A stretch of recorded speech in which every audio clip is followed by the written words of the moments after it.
ఉంటాం. ఎంతో మంది మహనీయులు, మహానుభావులు, మహాత్మాగాంధీ, రాధాకృష్ణ, అంబేద్కర్, గౌతమ బుద్ధుడు, నెహ్రూ ఇక్కడ కనిపించినటువంటి చిత్ర ప్రముఖులందరినీ కూడా కన్నది ఒక తల్లి. ఆ తల్లి మనం తీర్చుకునే తరం ఎవరికి కాదు. అందుకే భగవద్గీత అంతరిలో శ్రీకృష్ణ పరమాత్ముడు కూడా చెప్పాడు, తల్లి రుణం తీర్చుకునేంత గొప్ప వాళ్ళు ఈ భూమి మీద ఇంకా పుట్టలేదు అని. ప్రభు కూడా అదే మాట చెప్పాడు, రక్తంతో నీ పాదాలు కలిగిన తల్లి రుణం తీర్చుకోలేవు అని. అలాగే మహాప్రవక్త కూడా చెప్పాడు, స్వర్గం అనేది ఏదన్నా ఉంది అంటే అది తల్లి అధికాల కింద ఉంటుంది అని.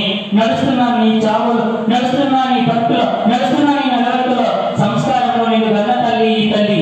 వేదవ్యాసుడు కానీ, వాల్మీకి కానీ మహాభారతంలో వాళ్ళు పాడిన స్త్రీ పదం మొట్టమొదటిగా స్త్రీని ఉపయోగించారు. ఆ పదంలో కూడా స్త్రీ అనేటువంటిది మాత అనేటువంటిది ఉంది. అమ్మకు పట్ట కట్టారు. జనని జన్మ భూమి స్వర్గాలపై గరీయసి అన్నారు పెద్దలు. కన్న తల్లి జన్మభూమి ఎంత గొప్పవి అంటే స్వర్గం కన్నా గొప్పవి. ఈ కాలంలో తల్లిని మోసం చేసిన పిల్లలు ఉన్నారు కానీ పిల్లల్ని మోసిన తల్లి లేని లేదు. మోసిన తల్లి ఉంది కానీ మోసం చేసిన తల్లి లేదు. చెరువుల బడిలో నిన్ను నన్ను నడిపిస్తుంది నా కొడుకు కనిపించాడు, గొప్ప ప్రైజ్ కూడా అయ్యాడు. ఆ తల్లి ఇంకా అలాగే ఎక్కడ ఉండి ఒక నవ్వు నవ్వుతూ ఉంటుంది.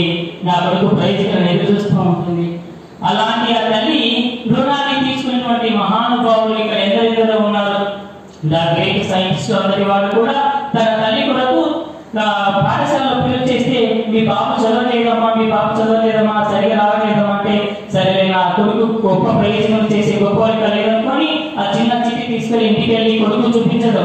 అమ్మా ఈ రోజు నువ్వు పాఠశాలకు వచ్చావు, మా గురువులు ఏమన్నారమ్మా నా గురించి అంటే ఏమనలేదు నాన్న, ఏమనలేదు అంటుంది. ఆ కొడుకు ప్రయోజకుడు అయ్యేటప్పుడు ఆ తల్లి కాలం చేసినాక చిన్న చీటి తెరిచి చదువుకుంటాడు. అక్కడ రాసింది, మీ పుత్రుడు ఇక్కడ పాఠం చెప్పే స్థాయి మా పాఠశాలలో లేదు, మీ పుత్రుడు పనికిరాడు అని రాసిపెట్టుంటుంది.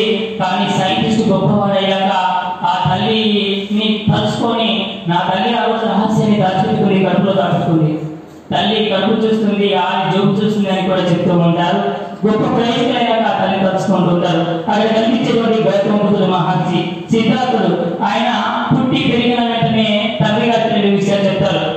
16 ఏళ్ల వయసు వరకు నీ పుత్రుడు నీ దగ్గర ఉంటాడు, 10 ఏళ్ల వయసు తర్వాత నీ రాజ్యం వదిలిపోతాడు, మా రాజా నీ కుమారుడు చాలా జాగ్రత్తగా చూసుకోని. అప్పుడు ఆ సిద్ధార్థుని బయటిపోకుండా చాలా జాగ్రత్తగా చూసుకుంటారు, కళ్ళగా చూసుకుంటారు.